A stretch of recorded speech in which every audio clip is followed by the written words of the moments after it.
Bonjour à tous, bon midi en ce 6 juillet. Bienvenue à cette question et réponse en directement. En tout cas, moi je suis dans ma vanne à Saint-Roch de Mépinac. Et aujourd'hui, on est en compagnie encore une fois de JP Claude et JP Dussault. Donc, salut les gars. Bonjour. Salut. On n'est pas aussi jet set que toi dans ta vanne, mais on est content d'être là. On fait le bon vacancier. Ben oui. Yes. Good. Jean-Pierre Dussault de Québec. Salut. Oui, bonjour tout le monde. Merci d'être là malgré la belle température. Peut-être qu'il y en a qui nous regardent sur leur patio, leur deck, à défaut d'être sur le bord d'un lac. Mais bienvenue. On est content d'être ici avec vous. Yes, c'est cool de vous avoir. Et oui, on est sur le bord d'une rivière, entre la rivière et la rue. Donc, on espère qu'il n'y aura pas trop de bruit. Des fois, des camions qui passent et tout ça. Donc, si ça fait trop de bruit, ben, je vais vous laisser. Good. Excellent. Donc, comme d'habitude, on vous invite à aller sur la page du club et à poser des questions. On y répond durant le questions et réponses du lundi midi. Et on a une première question pour Jean-Philippe, pas Jean-Philippe, mais Jean-Pierre Dussault, qui vient de Ornella Antagana. Il souhaite, d'après moi c'est elle souhaite savoir quelles sont les régions du Québec en dehors de la grande région de Montréal et de la grande région de Québec qui offrent des opportunités intéressantes en matière d'investissement immobilier, particulièrement pour les personnes qui débutent et qui ont un revenu moyen. Absolument. Merci pour la question. On se la fait poser souvent. En fait, la réponse sera peut-être pas a priori comme tu l'aimerais, mais avec le temps, je pense que tu vas être en mesure de bien l'apprécier. C'est que toutes les régions sont bonnes. On le répète souvent au club. Devenez des experts de vos secteurs. On voit des gens réussir dans toutes les régions du Québec. Et ce principe-là s'applique même partout dans le monde. Et comment on devient bon, comment on devient expert d'un secteur qu'on choisit? C'est en tapochant dedans, c'est en faisant du farming. Farming, c'est quoi? C'est se promener, regarder les bâtisses qui sont à vendre, les logements à louer, aller en visiter, regarder le marché des petites annonces, qu'est-ce qui se loue, à combien, connaître la dynamique d'un secteur, peut-être aller prendre des cafés, aller prendre des matchs.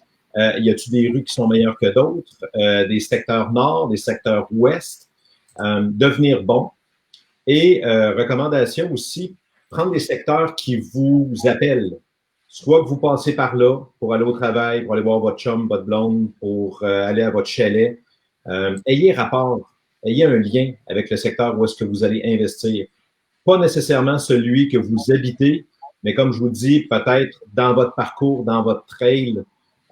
On a vu malheureusement au club des gens faire des graves erreurs à investir dans des coins qu'ils ne connaissaient pas, qui n'avaient aucun rapport, qui n'avaient pas de parenté, pas d'amis.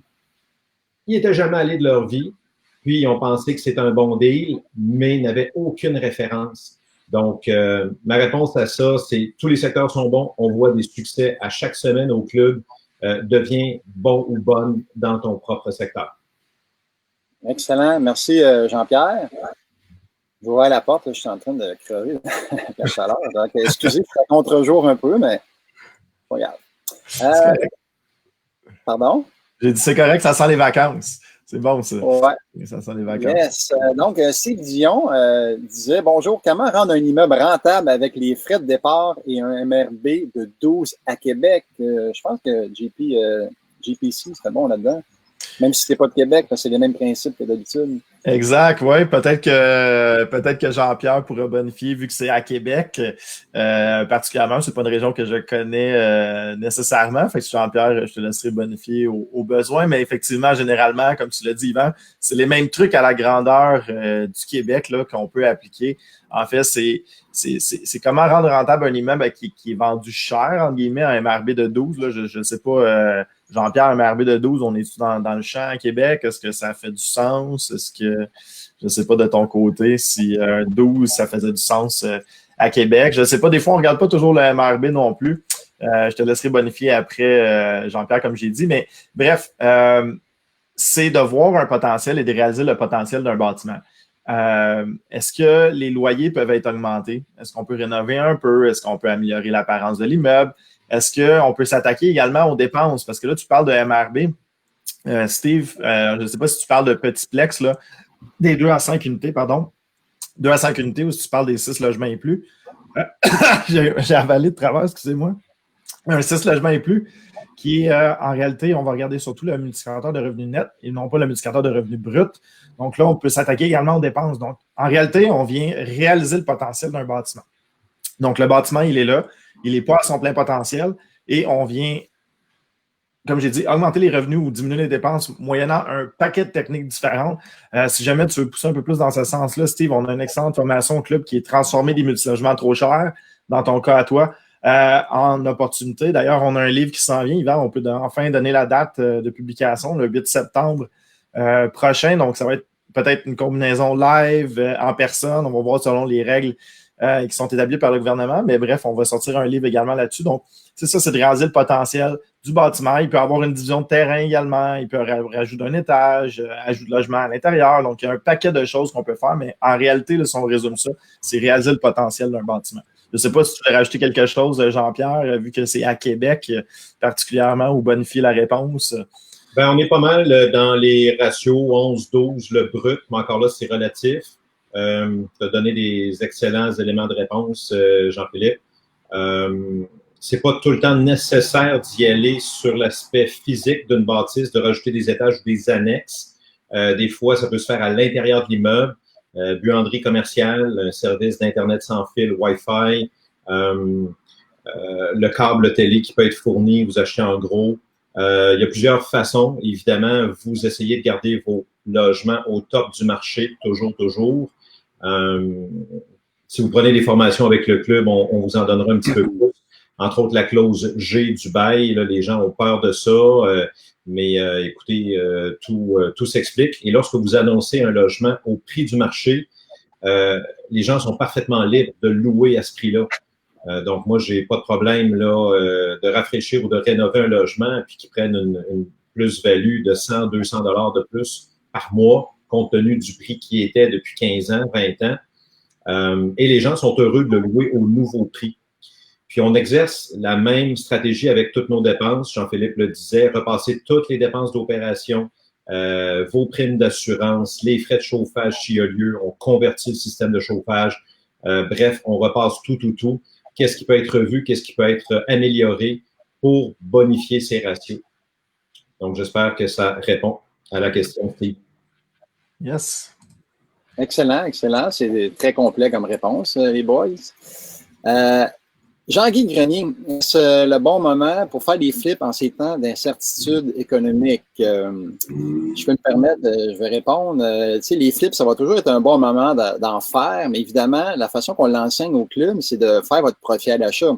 Donc, très important d'être à la recherche de vendeurs qui vont vendre à rabais, que ce soit pour un divorce, une maladie, une perte d'emploi et tout ça. Donc, à l'achat, je vois aucun problème présentement et au contraire, je pense qu'il va y avoir de plus en plus de vendeurs motivés qui ne seront pas capables de rencontrer leurs obligations financières. Donc, je pense que pour l'achat, ça va être merveilleux dans les prochains mois. On va être capable de trouver des propriétés sous les valeurs marchandes. Il faut juste penser, par contre, à la revente. Hein. Donc, si un petit peu moins d'acheteurs, puis on ne le sait pas encore, mais mettons qu'il y en aurait un petit peu moins d'acheteurs de propriétés, de maisons, assure-toi, Jean-Guy, que tu vas mettre un délai assez long pour la revente. Okay? Donc, ça ne se vendra pas nécessairement en 2 mois.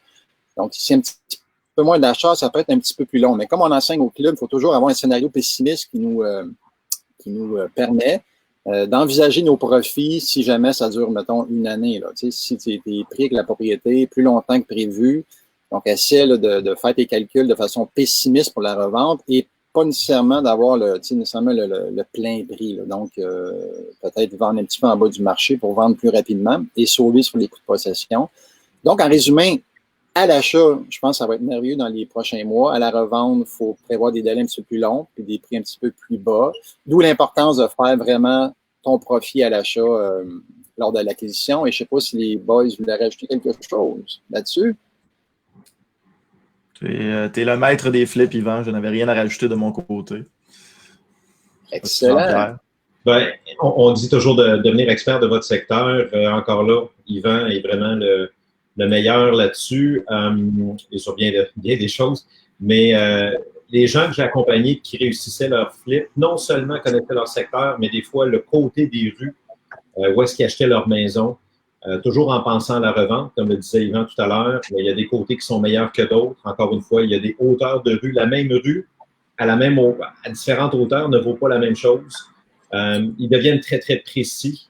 Puis, on le répète souvent, acheter à 25% en bas de la valeur du marché avant travaux. Donc, pour permettre le buffer que Yvan parlait sur les délais de revente, entre autres. Soyez sévères. Excellent. On avait David qui posait une question pose sa question sur le site du club. On arrive bientôt avec les questions des personnes qui sont présentes et qui ont posé leurs questions live. Comment fonctionnez-vous quand vous faites une offre sur un multi hors marché au niveau de la promesse d'achat? Est-ce que vous passez quand même par votre courtier? Est-ce que vous faites une offre avec le formulaire de l'OACIQ? Peut-être Jean-Philippe? Tabarouette, tu me gardes. Moi, je l'aurais donné à Jean-Pierre. Mais oui, je vais essayer de répondre. En fait, ça dépend tout le temps de la relation que tu as avec ton courtier immobilier. Okay? C'est sûr que dans le hors-marché, il n'y a aucune obligation pour toi d'aller voir ton courtier immobilier pour faire l'offre. A priori, non. On ne va pas chercher ton courtier. Si toi, tu as fait ta prospection toi-même, tu as été chercher ton deal toi-même, tu as appelé ou tu as communiqué directement, il n'y a pas nécessairement de raison pourquoi tu passes avec ton courtier, à moins que tu formes vraiment une équipe avec ton courtier immobilier, où est-ce que là, vous achetez ensemble, il cherche des bonnes transactions, tu veux l'encourager dans tout ça. Moi, je suis un fervent des très, très bonnes relations en immobilier. Un courtier que tu desserres bien va t'emmener des bonnes transactions. Et c'est vrai avec toutes les autres personnes avec qui on fait affaire dans l'immobilier.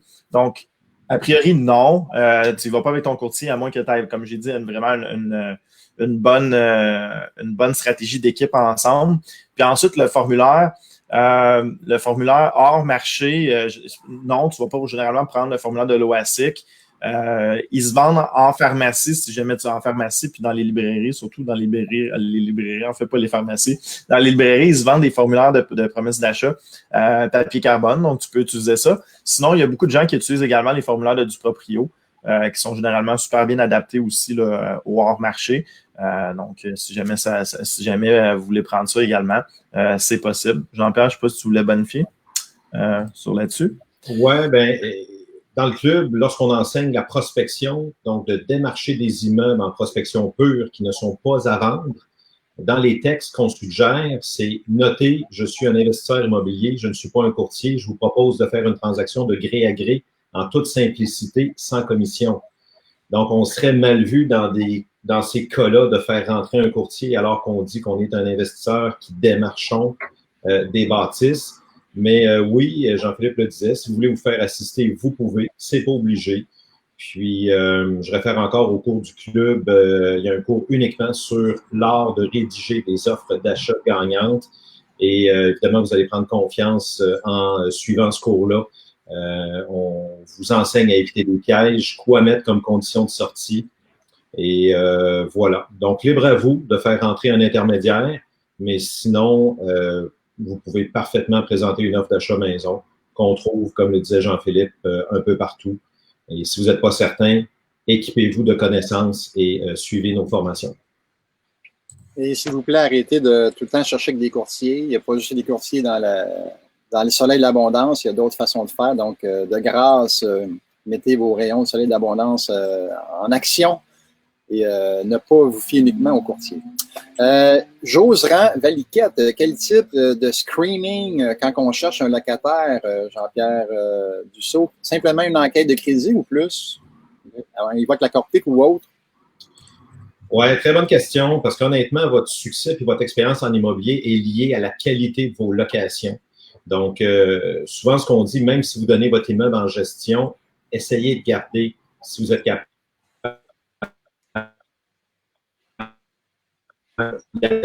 ça peut tellement vous éviter de problèmes par la suite. Point de vue screening, pour répondre à Josserand, premièrement, dans vos annonces, dans vos textes, donc mettez-le, demande de location exigée ou enquête de crédit, non-fumeur, sans animaux si tel est le cas.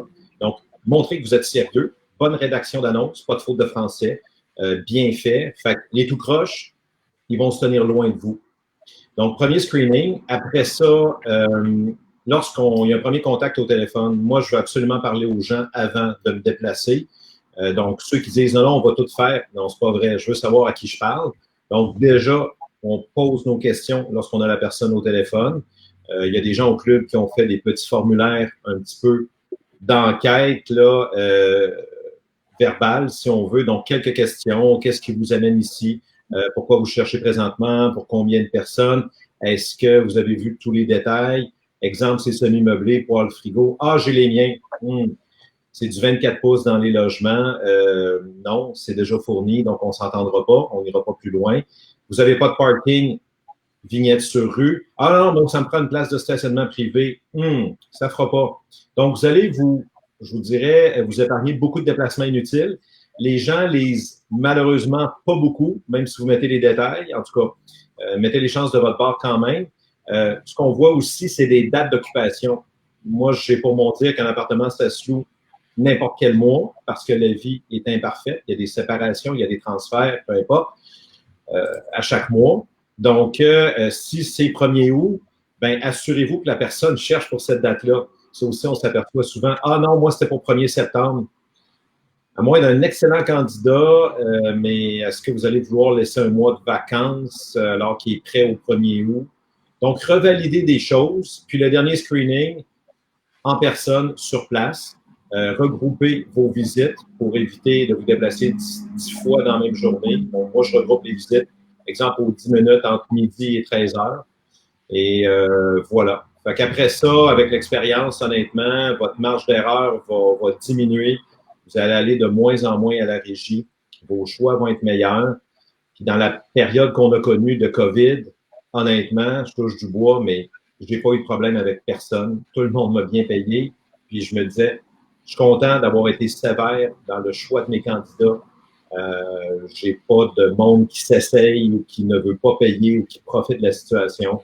Les gens étaient bien conscients que s'ils ne payaient pas, ils allaient nous impacter comme propriétaires et qu'un logement, c'est comme de la nourriture, c'est un bien essentiel. Excellent. Je pense que Jean-Philippe, on n'aura pas besoin de bonifier là-dessus. C'est toute une réponse. Oui, d'accord. On voit l'expérience et la générosité de Jean-Pierre. Merci. Mathieu, on va laisser Jean-Philippe lui répondre parce qu'il a posé une question. Jean-Philippe, c'est très précis. Là, une compagnie de gestion immobilière à Valleyfield, tu y répondras parce que c'est pas assez général. On va aller avec H et Priscilla.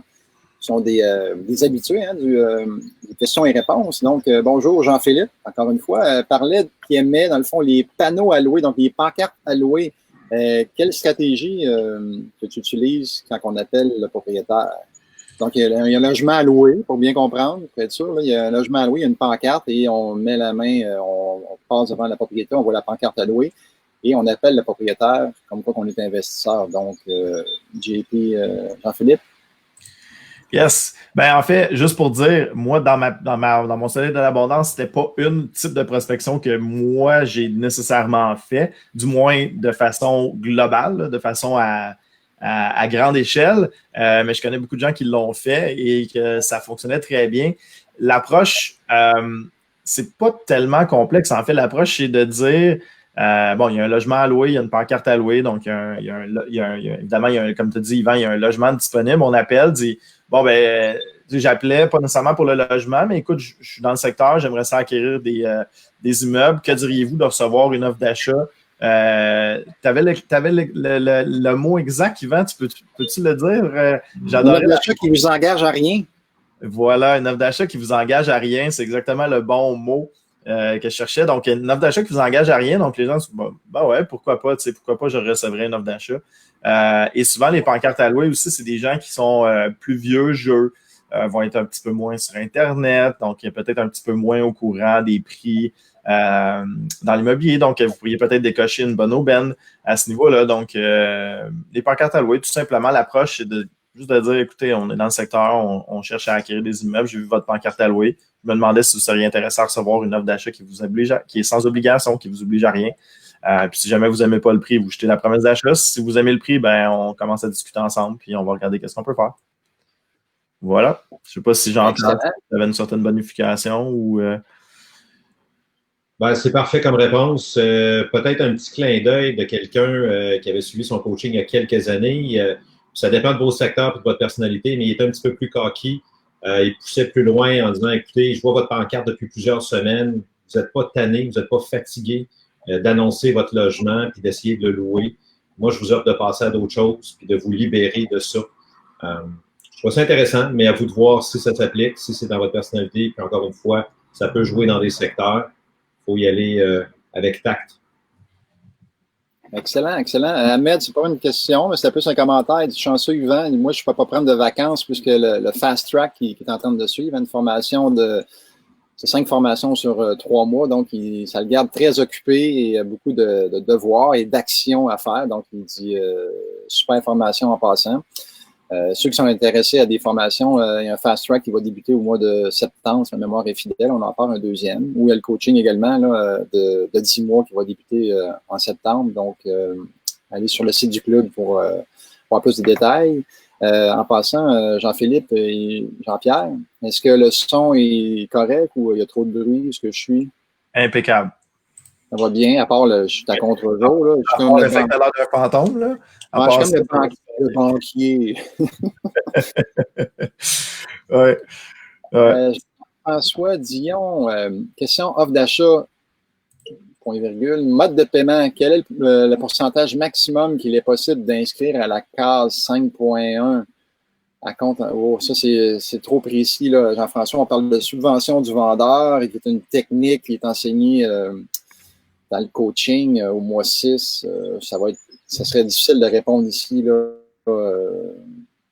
On va peut-être y répondre en privé ou je verrai qu'est-ce qu'on va faire avec cette question-là, mais j'aurais dû la lire avant en passant, mais je suis à l'aise. Stéphane, oui, vas-y, je te laisse, Yvan. Il y avait Akram. Si on compare 2 bâtiments dans le même secteur de Plateau et l'autre Hochelaga, donc, excusez. Si on compare 2 bâtiments, un dans le secteur du Plateau et l'autre dans Hochelaga, Maisonneuve, au niveau de l'investissement, quel secteur vous conseillez? Comme disait Jean-Pierre, là, pour faire du pouce sur ce qu'il a dit, mais tous les secteurs sont bons. Là, tu peux aller sur le Plateau, tu peux trouver une belle transaction. Dans Hochelaga également. C'est sûr que la location va être hyper favorisée sur le Plateau parce qu'il y a peu de taux de vacances. Donc, les gens cherchent beaucoup de logements dans ce coin-là. Pas qu'Hochelaga, c'est pas très loin du Plateau, puis c'est quand même un bon secteur. Mais encore là, ça dépend où dans Hochelaga puis où dans le Plateau.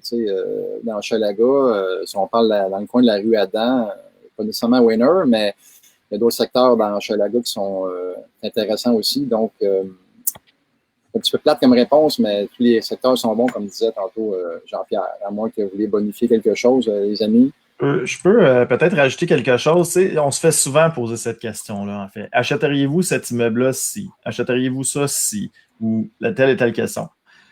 Moi, j'aime bien répondre aux gens, OK, si cet immeuble-là coûtait 1 $, est-ce que tu l'achèterais? La réponse est oui, évidemment. Donc, tout le monde dirait oui, je l'achèterais pour 1 $. Donc, entre 1 $ et le prix qu'il demande, il y a un juste prix que vous pouvez aller choisir, que vous pouvez aller payer pour en faire une bonne opportunité. Donc, entre 1 $ et, je sais pas, 1 million qu'il demande, il y a, je sais pas, le toit, l'immeuble, il y a un problème de fondation, il y a un problème de toiture, il y a ça. Achèteriez-vous ça, vous, un immeuble qui, oui, la réponse est oui, on vient juste corriger le problème ou on vient juste s'adapter. Achèteriez-vous ça une maison de chambre de tel prix? La réponse est oui, ça dépend juste le bon prix et le juste prix. C'est ça qu'il faut comprendre dans tout ça, c'est qu'on choisit le prix qu'on veut payer, puis on y va comme ça. Donc, on vient solutionner les problèmes ou on vient s'adapter au prix du marché, si ça soit à Hochelaga ou Plateau, mais on vient tout le temps s'adapter à la condition, localisation du bâtiment, puis on offre le prix qu'on devrait offrir pour ce bâtiment-là.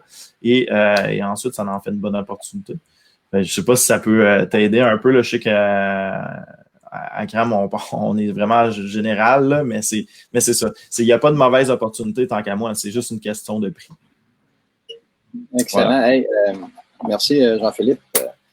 Pour ma part, je vais devoir vous laisser. J'ai un rendez-vous, je suis en vacances, j'ai un rendez-vous avec la nature bientôt. Donc, on s'en fait du vélo ou peut-être de la randonnée. Donc, sur ça, moi, je vais laisser Jean-Philippe et Jean-Pierre poursuivre leur bon travail. Merci pour vos questions. N'hésitez pas à participer là, au prochain live, à poser vos questions sur la page du club. Donc, c'est pose ta question, la page du club. Donc, on va sur clubimmobilier.ca. Je pense que ouais, Jean-Philippe vient de le mettre. Et merci en passant, Jean-Philippe, pour la régie. Là, c'est super ce que tu fais. Et sur ça, bonne semaine. On se revoit la semaine prochaine si Dieu le veut et si la connexion Internet est bonne où ce que je vais être. All right. Merci, Yvan. Merci d'avoir. Il n'était pas supposé être là, Yvan, mais il est dédié, même en vacances, il vient s'ajouter. C'est magnifique. Ouais. Salut. Yes. Merci. Good. Bye-bye. OK. Bye-bye, Yvan. Bye à tous. Yes.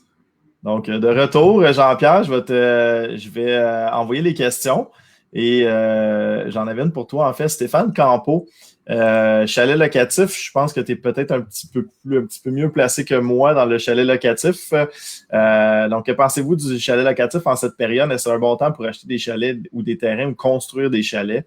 Je ne sais pas si tu es à l'aise à répondre à cette question-là, Jean-Pierre. Ben, oui, c'est sûr qu'en ce moment, la demande est très, très forte. Donc, quand la demande est forte, les prix sont à la hausse. Je regarderai peut-être davantage à partir de cet automne. Puis, encore une fois, connaissez les secteurs où est-ce que vous achetez. Évitez de commettre des erreurs. Hein. Ce qui est bon dans le secteur A à tel prix sera peut-être moins bon dans le secteur B, même à 20 000, 30 000 de moins. Donc, on veut connaître les comparables. On veut connaître à combien que ça se loue. On veut connaître l'attrait. Puis, parlez autour de vous. Qu'est-ce que vous cherchez, mes amis, ma famille? Qu'est-ce que vous cherchez quand vous louez un chalet? À un moment donné, les distances vont venir en jeu. Il y en a qui vont dire, moi, il faut que ce soit 1 heure. Je veux un plan d'eau, je veux un lac, mais pas trop gros. Je veux pas trop de bateaux à moteur dessus. Ça va vous aider à savoir qu'est-ce que les gens recherchent. Puis, encore une fois, à ce moment-là, tentez de faire votre profit à l'achat. Faites des offres, prospectez. Même si c'est pas à vendre, on ne connaît jamais la situation des gens. Donc, peut-être que l'offre qui va rentrer au mois de septembre, octobre, novembre va arriver à point dans la vie des propriétaires de ce chalet-là que vous aurez sélectionné ou de ces chalets-là ou de cette région-là. Et faites vos calculs, faites vos prévisions budgétaires avec un taux d'occupation souvent là, dans tout ce qui est hébergement touristique, c'est à peu près 60% annuel. Sauf qu'avec la pandémie, là, on a une clientèle plus régionale. Soyez conservateurs dans vos calculs, dans vos taux d'occupation. Est-ce que c'est un chalet qui va se louer à l'année, seulement l'été? Ça aussi, ça va jouer. C'est quoi les accès durant l'hiver? Est-ce que c'est entretenu? Qu'est-ce qu'on propose comme activité aussi durant l'hiver, durant l'automne? Est-ce qu'il y a des sentiers pédestres? L'hiver, est-ce que le lac peut se patiner? Toutes des questions à savoir, mais Stéphane, bonne prospection. Puis encore une fois, on fait des offres d'achat la meilleure façon de négocier par écrit. Un tir au but. Un tir au but. Il y avait H et Priscilla, si tu permets, Jean-Pierre, justement, on en parlait dans le coaching Fast Track. Et je suis sûr que tu vas vouloir la bonifier, mais on parle encore de secteur. On dit que c'est un sujet chaud.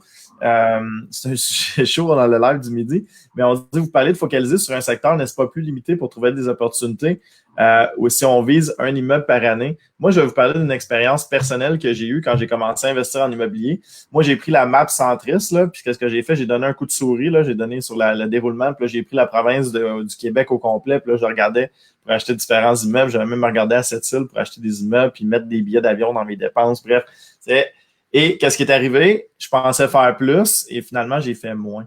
C'est contre-intuitif. Les gens agrandissent leur secteur en pensant qu'ils vont faire plus, mais en réalité, ils connaissent plus leur secteur, ils visitent plus les bâtiments, ils sont plus capables de reconnaître une opportunité versus quelqu'un qui a un bâtiment juste à côté. Il sait exactement le prix de la location, le prix qu'il devrait acheter. Et donc là, qu'est-ce qu'il a? Il connaît son secteur, il est capable de reconnaître une opportunité et ça vous glisse sous le pied.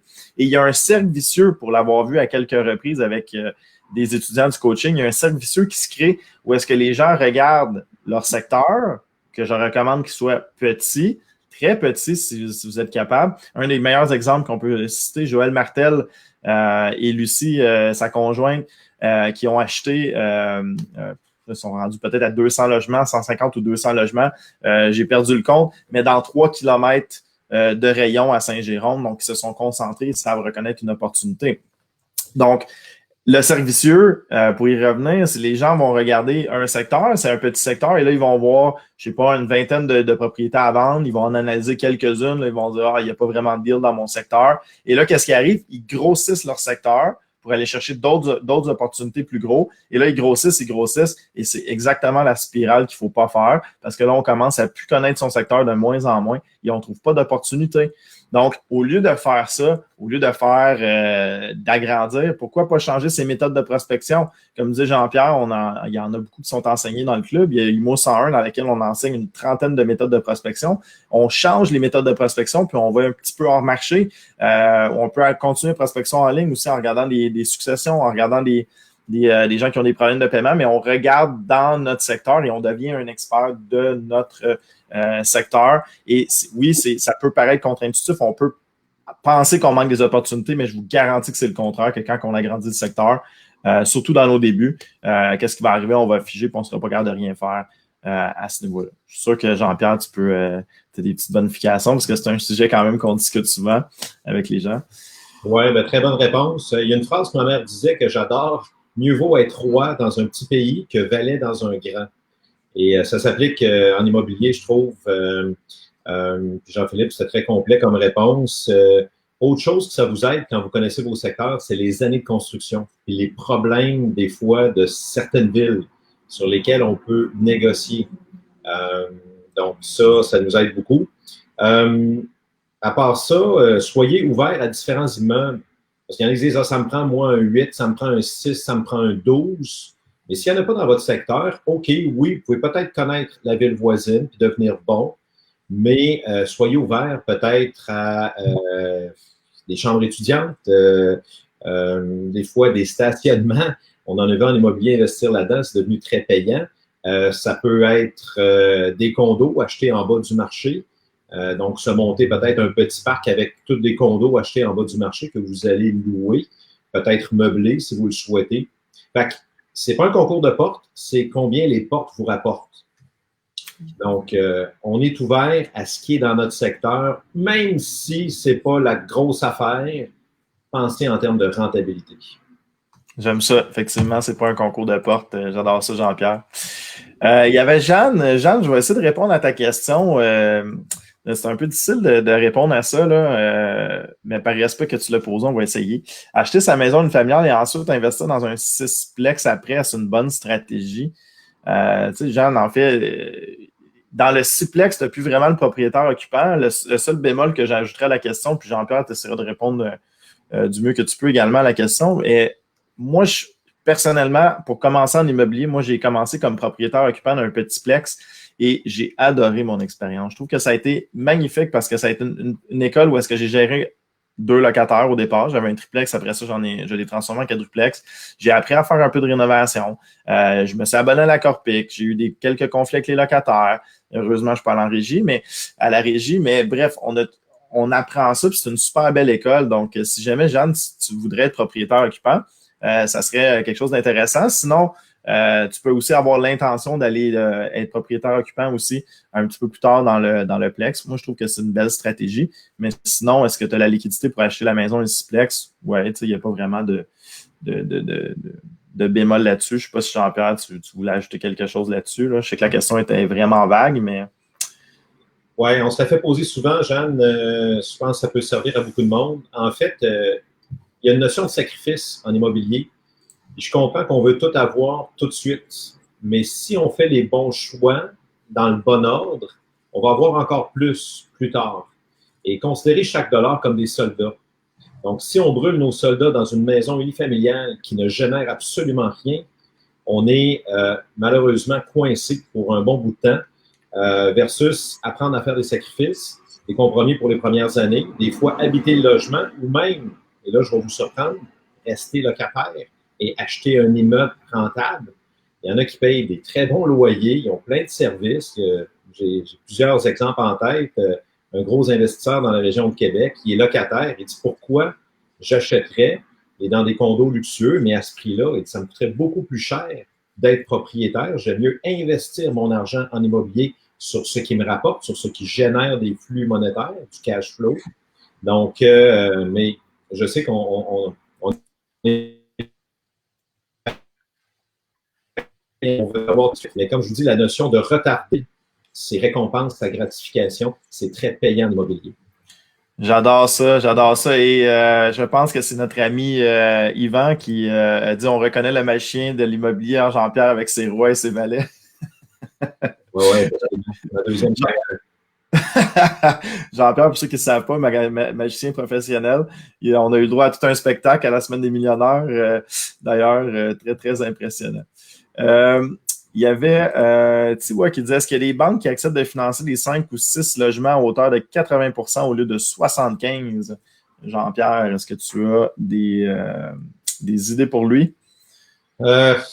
En fait, je t'ai entendu dire souvent, Jean-Philippe, là, 5 et 6, c'est ce qu'on appelle un sweet spot en immobilier.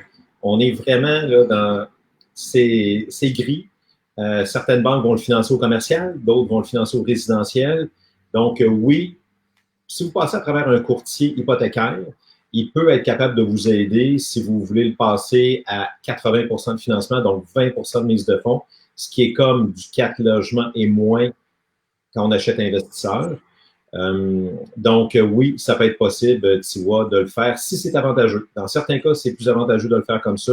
Puis dans d'autres cas, on va aller sur un financement commercial, donc axé sur les revenus de la bâtisse. Effectivement.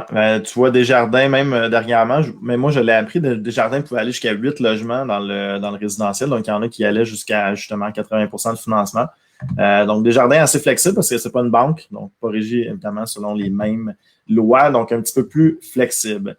Je suis curieux de t'entendre là-dessus aussi, Jean-Pierre, Marie-Josée qui demandait un petit update sur les règles SCHL avec le retrait d'équité, voir si les banques en conventionnel vont suivre les règles à SCHL au niveau des retraits d'équité qui sont maintenant plus contrôlés. Est-ce que tu as eu vent de quelque chose? Ce que j'entends, c'est que c'est du cas par cas. Ça dépend de votre relation avec votre prêteur, avec votre directeur de compte ou même avec votre courtier hypothécaire. Dans certains cas, oui, il y en a qui vont se protéger de cette façon-là. Dans d'autres cas, non. Donc, moi, je vous dirais magasiner vos prêteurs ou, comme je vous dis, travailler avec un courtier hypothécaire. J'entends les deux versions en ce moment. Je suis partagé sur la réponse. On entend ça un peu. Moi, en fait, j'en suis dans un refinancement. J'ai été décidé justement d'y aller conventionnel après les règles SCHL. Super belle surprise, super beau financement, ratio de couverture de dette, super agréable avec Desjardins d'1.1. Puis finalement, c'est ça, on a un retrait d'équité complet de la mise de fonds après 14 mois. Donc, ça a été accepté. Donc, de mon côté, je n'ai pas subi ça. J'ai pas d'autres nouvelles. Je sais que certains, peut-être les banques, quand ils vous connaissent moins aussi au départ, peut-être qu'ils sont un peu plus nerveux de faire des retraits d'équité. C'est ça, c'est une relation également qu'on a avec le banquier ou le courtier hypothécaire. Donc, merci Jean-Pierre. On est rendu vers comme dirait Yvan, le 3e service. Les questions, ça commence à se faire rare. Allez-y, parce que si jamais on a plus de questions, évidemment, on va vous laisser finir votre lunch de l'immobilier. Mais les options pour acheter on va essayer de la répondre. C'est quoi les options pour acheter un duplex rentable, sinon à plus de mise de fonds qu'on est limité par son pourcentage d'endettement? Donc, évidemment, ça, c'est une question qu'on a souvent dans le financement. On parlait de financement également. Effectivement, dans les petits plex, ça amène, et Jean-Pierre, je vais te laisser répondre, là, mais dans les petits plex, on voit souvent ça, les gens qui finissent par être limités. Jean-Pierre, je te laisse expliquer le phénomène au niveau de la limitation.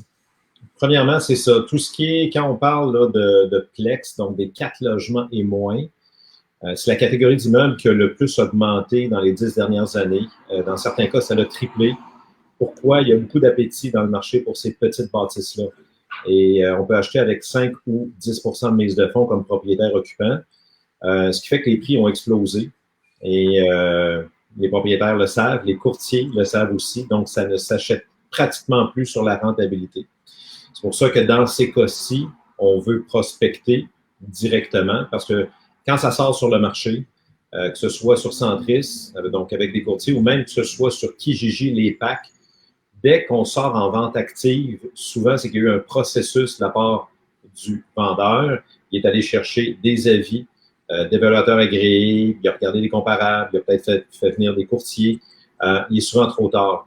Donc, déjà, trouver un 4 logements, bravo, ça se peut. Ça dépend de l'intensité de nos recherches, de la qualité de nos suivis. Au niveau de mettre plus d'argent, je suis contre ça. Un des principes en immobilier, c'est qu'on veut acheter avec le minimum de cash possible pour avoir le meilleur retour sur investissement. Donc, on veut éviter de trafiquer la rentabilité en mettant 50 de mise de fonds. Quelqu'un récemment me disait, j'ai acheté un 4 logements à tel prix en banlieue de Québec. Il dit, je suis rentable. Je dis, c'est impossible. Oui, il dit, j'ai mis 300 000 de mise de fonds. Donc, c'est pas le but de l'immobilier, c'est pas ce qu'on enseigne au club. Puis je pense que c'est pas pour ça que vous voulez investir dans ce domaine-là. Donc, fais bien tes calculs, mets pas trop d'argent, essaie de t'en tenir au minimum, soit 20 investisseurs ou idéalement 5 à 10 propriétaires occupants. Et si vous suivez des cours avec le club, on va vous enseigner que c'est peut-être pas toujours nécessaire de l'occuper. Je veux pas rentrer là-dedans, là, on ouvre une porte, mais notre but, encore une fois, c'est toujours acheter avec le minimum, limiter sa mise de fonds pour obtenir le meilleur rendement possible. Yes, merci Jean-Pierre. Toute la sagesse. Il y avait une petite question vraiment rapide ici à Crème. Si on achète un 5 logements et plus, on habite dans l'un de ces logements, est-ce que la banque considère ça commercial ou résidentiel? 5, 6, 7, 8 logements, on n'a plus besoin d'y habiter. Puis en passant, les banques, on n'a pas besoin d'y habiter non plus, là. Donc, on parle vraiment là, de propriétaires occupants avec la SCHL. Donc, on doit déclarer l'intention d'aller y habiter avec la SCHL, mais les banques, on n'a pas besoin d'aller y habiter. Donc, question rapide ici. Une autre pour toi, Jean-Pierre. Je te tiens actif. Tu es un invité d'honneur, donc je te tiens actif dans les réponses. Lorsque plusieurs courtiers envoient le même immeuble à vendre qui nous intéresse, donc j'imagine plusieurs courtiers qui envoient l'immeuble avec lequel on est obligé légalement, entre parenthèses, d'acheter le premier à envoyer ou autre. Donc, c'est quoi notre liaison avec le courtier quand on reçoit le listing de plusieurs sources différentes? Jean-Pierre. Ouais, il ne faut pas trop me partir sur ça. Mais écoutez, normalement, si vous connaissez votre secteur, que vous êtes actif, que vous prospectez, et comme on parlait tantôt, que vous appliquez les rayons du soleil d'abondance qu'on enseigne dans le premier cours, le cours 101, vous ne devriez pas nécessairement attendre après des listings de courtiers. Vous devriez vous-même être sur Centris. En fait, ce qu'on vous enseigne, c'est d'être en avant de la balle, de ne pas être réactif. Donc, vous connaissez vos secteurs, vous les regardez, vous voyez ce qui sort sur Centris à tous les matins. Maintenant, si vous donnez votre adresse mail, vos coordonnées à un courtier pour qu'il vous envoie des listings, lui va s'inscrire comme collaborateur, à moins qu'il ait le mandat lui-même, ce qu'on appelle inscripteur. Mais sinon, il va être un collaborateur. Si vous cliquez sur le lien, lui reçoit l'alerte et vous venez de le lier à la transaction. Donc, faites bien attention. On a vu souvent des chicanes pas possibles. La personne recevait de 3, 4 courtiers les mêmes listings, cliquait partout. Après ça, quand la transaction se fait, ben là, hey, tu me dois, c'est moi qui t'ai avisé. Parce que dans le fonctionnement des courtiers immobiliers, le simple fait de vous avoir éveillé à un immeuble qui est sur le marché peut faire en sorte qu'il réclame sa partie de commission, son 50%. Donc, après ça, je cherche à savoir qui a éveillé qui. Il pourrait y avoir un ordre dans le temps, mais comme je vous dis, moi, j'aime bien traiter avec l'agent inscripteur. Je ne veux pas recevoir des listings parce que je vois la même chose sur Centris. S'il y en a qui disent, ben, tu vas l'avoir d'avance, honnêtement, souvent, il y a de la surenchère au départ. J'aime bien, si j'achète sur Centris, j'aime bien les immeubles qui traînent sur le marché depuis plus longtemps, qui sont des fois brûlés par un prix de départ trop cher et que là, on voit des baisses de prix et que le vendeur commence à devenir raisonnable, commence à devenir des fois essoufflé de garder son immeuble.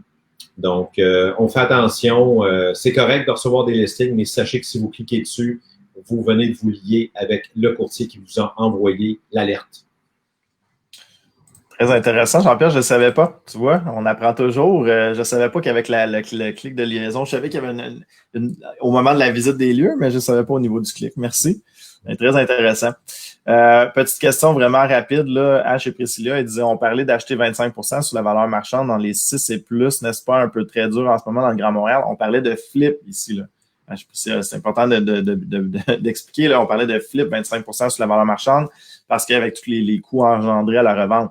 Mais sinon, un profil à l'achat très acceptable pour un 10 logements et plus, un 6 logements et plus, par contre, c'est. En fait, il n'y en a pas vraiment parce que ça dépend du potentiel.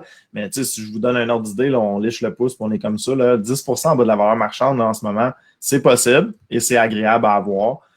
Mes 2 dernières transactions, c'est ça que j'ai réussi à obtenir là, dans le Grand Montréal. Je ne sais pas si vous êtes plus agressif à Québec là, au niveau du profit à l'achat. Jean-Pierre? Bon, le marché est quand même chauffe dans certains secteurs à Québec. Donc, oui, déjà à 10% en bas. Ou même acheter sur la valeur économique, c'est déjà très bon. Donc, c'est ça. L'immobilier est très populaire, vous le savez, mais des deals se trouvent à chaque semaine. Faites juste les choses différemment. Effectivement. C'est bien dit, ça. Faites les choses différemment. J'adore ça. Il y avait Stella qui revenait sur le live de la semaine passée. Là, une longue question, en fait. C'est la semaine passée, on parlait d'écrire des lettres. On a parlé d'envoyer des lettres aux propriétaires. Et le taux d'ouverture était évidemment plus grand à la main. Donc là, ça voulait envoyer une quantité importante de lettres, 100 à 200 lettres. Est-ce qu'on les écrivait à la main? En fait, ce que je vous recommande, c'est l'enveloppe à la main. Peut-être pas la lettre, là. Donc, on veut qu'il y ait une ouverture de la lettre. C'est sûr que si vous écrivez la lettre à la main, c'est encore mieux, là, mais là, on parle de quand même de temps significatif. Mais au moins d'avoir l'enveloppe à la main, on a un taux d'ouverture qui est plus grand. Spécialement si vous y allez avec des enveloppes de couleur, là aussi, là. Type fête, là, ça, c'est comme presque 100% de taux d'ouverture. Les gens vont ouvrir ça, vont regarder qu'est-ce qu'il y a à l'intérieur. Moi, je peux parler d'expérience. J'en ai fait quelques-uns. Qu'est-ce que j'ai fait? J'ai mandaté quelqu'un, en fait. Donc, j'ai sous-traité le travail. Il y avait mon neveu de 16 ans qui faisait ça, donc une job d'été où est-ce qu'il envoyait des lettres aux propriétaires. Donc, ça peut être très payant. Ça peut peut-être me coûter 1 000, 2 000 dans mon été, mais finalement, je vais closer une transaction qui va en faire 50 cents. C'est une question de leverage là-dessus.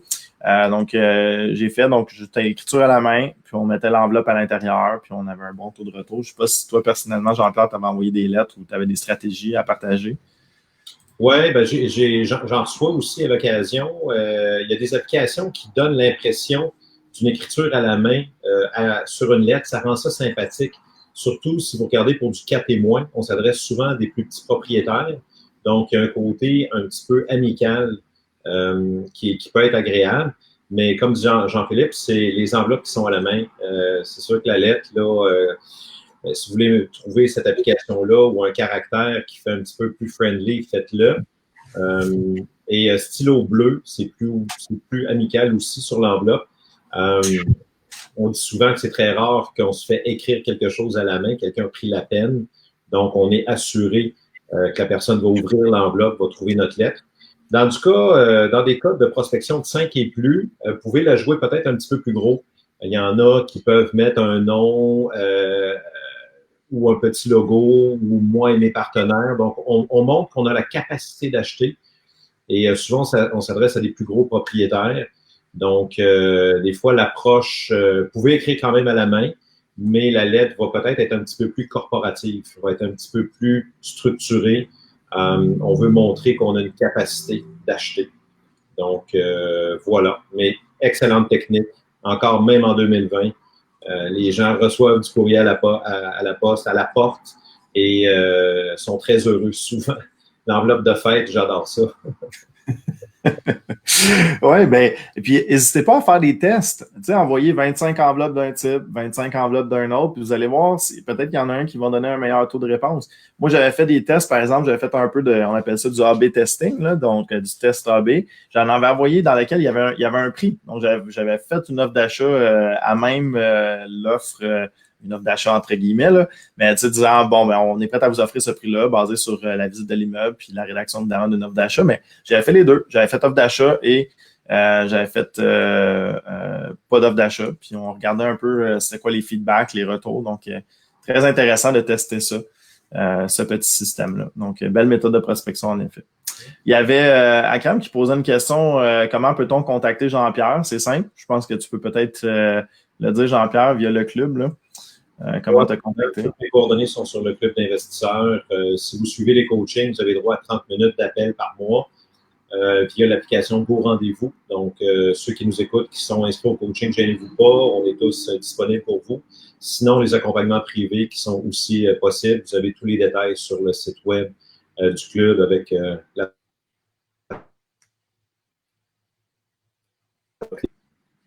Ouais. Parfait, excellent. Ouais, le dernier petit bout à couper. Des fois, on te perd pour 1-2 secondes, l'Internet. Mais oui, effectivement, tous les détails sur le site. Donc, Jean-Pierre peut effectivement faire de l'accompagnement personnalisé.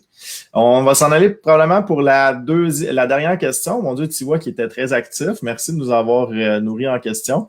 Dernière petite question. Après l'optimisation d'un immeuble, on attend combien de temps avant de refinancer? Je peux peut-être commencer, Jean-Pierre, tu bonifieras avec tes expériences personnelles. Généralement, la règle, c'est 1 an. Okay? La plupart des banques s'entendent pour la règle d'1 an. Donc, ils attendent d'1 an. Ils ont surtout peur là, du blanchiment d'argent ou une certaine entente particulière avec les vendeurs dans lequel on n'achète pas cher et on revend tout de suite. Donc, ils ont un peu peur de tout ça. Donc, généralement, c'est 1 an. Je l'ai fait plus court. Dernièrement, j'ai fait une demande de refinancement dans une banque. On m'a dit que c'était 3 ans, eux. Donc, là, j'ai dit, OK, on ne fera pas affaire ensemble. Mais généralement, la règle d'1 an. Tiens, j'ai déjà fait plus court que ça. Je ne sais pas, Jean-Pierre, tu peux bonifier sûrement là-dessus.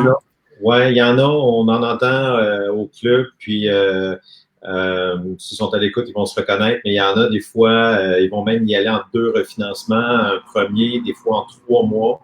Ça peut être rapide. Encore une fois, ça dépend du type d'immeuble, de la localisation, de la condition de l'immeuble, un paquet de facteurs en conventionnel et évidemment la relation qu'on a avec le prêteur. Mais en moyenne, Jean-Philippe l'a dit, 1 an, ils veulent voir les 4 saisons, ils veulent des fois voir votre annexe sur votre rapport d'impôt pour cette bâtisse-là. Donc, une certaine stabilité des revenus qui se placent sur 1 an. En moyenne. Parfait. Merci, Jean-Pierre. Donc, il y avait juste une petite bonification. Marie-Josée qui disait dafon.com pour une police de caractère manuscrite. Super intéressant. J'avais déjà vu aux États-Unis, en fait, j'avais trouvé ça merveilleux. C'était des machines avec des stylos Bic bleus, justement, mais c'était un petit bras robotisé qui écrivait, mais donc là, la lettre était vraiment manuscrite avec l'effet stylo, avec le papier qui avait été forgé. Et là, il y avait des centaines de machines comme ça qui travaillaient. J'avais trouvé ça extraordinaire. Ouais, c'était ça, c'est des niveaux plus élevés, mais en tout cas, on voit où est-ce qu'on peut aller. Et merci Sandra qui est derrière, là, qui a mis effectivement le lien là, pour clubmobilier.ca avec Jean-Pierre pour le lien d'ailleurs. Bonne fête, hein, Sandra, c'est sa fête aujourd'hui, donc on va le dire publiquement. Donc, merci. Donc, si jamais vous voulez contacter Jean-Pierre, voici l'adresse. Donc, on est au moment de la conclusion. Merci à tous. Jean-Pierre, est-ce que tu as un mot de la fin que tu veux ajouter pour les gens qui nous ont écoutés? On était 120, quand même une bonne foule pour une belle journée comme ça. Super. Ben, souvent les mêmes pensées qui reviennent. On est l'été, vous allez jaser d'immobilier avec Pierre Jean-Jacques. Faites attention à votre environnement. Faites attention à des gérants d'estrade. Faites attention à des gens qui vont vous décourager. Tenez-vous avec des gagnants. Tenez-vous avec des gens qui réussissent. Et vous-même, si vous voulez aider les gens, devenez un modèle, devenez un succès. Meilleure façon d'aider votre entourage. Merci Jean-Pierre. Tout un honneur de partager encore une fois l'écran avec toi. Hein, c'est toujours la sagesse et des bons trucs. J'en apprends tout le temps encore. Merci à toi, Jean-Philippe. Très compétent aussi. JP, c'est un senior là, au club. Merci, merci. Donc, on a des formations qui s'en viennent cette semaine. On a, mon Dieu, j'ai les noms exacts me reviennent pas. Je vais le mettre dans le crawler juste pour être sûr. Là, on a la fiscalité. On a optimisé la mise en marché. Voilà, je voulais utiliser la bonne formulation de mots. Donc, optimiser la mise en marché de vos logements le 7 juillet qui est demain. En fait, fiscalité immobilière 201. Donc, avec Maître Richard Damour également qui s'en viennent mercredi. Donc, des formations en ligne que vous pouvez suivre. Donc, partout où vous êtes au Québec, profitez-en. Le club un peu basculé en ligne. Donc, vous pouvez suivre ces formations-là un peu partout. Donc, encore une fois, Jean-Pierre, quel honneur. Merci. Et on se revoit la semaine prochaine pour un autre live du club. On vous tient occupé pendant votre été. Bonne fête, Sandra. Et salutations à tout le monde. Bon succès. À bientôt. Merci. C'est bon. Bye-bye. Bye.